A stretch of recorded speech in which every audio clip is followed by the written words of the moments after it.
Damian Lillard, Steph Curry is obviously greatest shooter ever. Portland Trail Blazers star Damian Lillard knows Golden State Warriors star Steph Curry is the greatest shooter ever. Portland Trail Blazers star Damian Lillard recently eclipsed 18,000 career points in his team's latest win, and also moved into sole possessions of 8th place on the NBA's all-time three-pointers made list. With his 2,222nd career triple, Lillard passed Jamal Crawford for 8th place on that list, doing so in 598 less games. After the game, Lillard said, "I always see stuff on social media where they talk about the greatest shooters of all time and they always act like it's just crazy for people to mention me. I think for how many threes I've made, for how consistent I make them, the level of difficulty that I shoot threes with over years and years and years, I just think it's kind of crazy people don't mention me in those discussions." While Lillard believes he belongs in that discussion with some of the greatest to ever shoot it, he knows Steph Curry is alone atop that list. "Obviously I think Steph is the greatest ever," Lillard said. "But I think after him, I don't see why I'm not clear-cut in that discussion, not just by makes, but how I shoot it, how I make tough ones all the time, how easy I shoot the ball. I'm looking forward to keep climbing that list, so once I get up there in that top 2, top 3, I'm curious to see what people will say about me as a shooter at that point." Obviously, the Brooklyn Nets have a high ceiling if they are a fully healthy team. They have two elite star players in Kyrie Irving and Kevin Durant, as well as a solid defensive anchor in Ben Simmons. With a few moves, they really could be the team to fear in the Eastern Conference. However, it remains to be seen if the Brooklyn Nets do end up making any trades prior to the trade deadline. Hopefully, they do so, as they have a legitimate chance of winning a championship based on their talent level. Latest Anthony Davis news puts an end to his incredible run. Anthony Davis suffered a foot injury on Friday night against the Denver Nuggets, and league sources told The Athletic's Shams Charania that Davis is expected to be out for at least a month.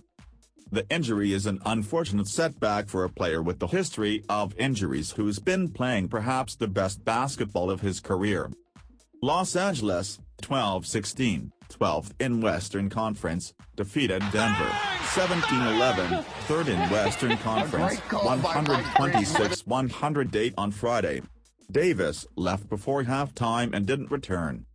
Over the past month, Davis played at the level expected of him when he forced his way to Los Angeles in 2019. He was instrumental in the team's NBA championship that season, but his reputation as being injury-prone has come true in Los Angeles as often as it did in New Orleans. As great as Davis is, it's impossible to tell the story of his NBA career without During the 2020-21 and 2021-22 seasons, Davis missed more games, 78, than he played, 76.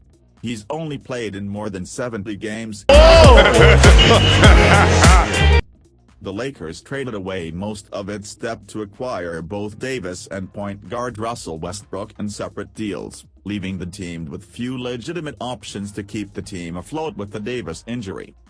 LeBron James can only do so much with a roster populated with players on minimum contracts. Through 25 games, Davis is averaging 27.4 points, 12.1 rebounds and 2.1 blocks a game on a career-best 59.3 shooting percentage. Over the past month, Davis played in 13 games and averaged 30.3 points and 12.9 rebounds.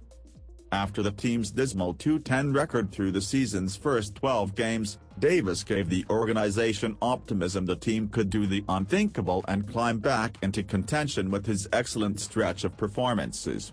His extended absence will dampen those aspirations. Davis, 29, likely has only a few more seasons playing at an elite level. Bigs in the NBA don't normally have long careers, and Davis's history doesn't give us much confidence that he'll get any luckier at avoiding injuries as he gets older. Los Angeles hopes that when Davis returns, he plays at the level he did before his latest setback. If he does, the Lakers would be wise to enjoy it. It won't stay around for long. Wise to enjoy it.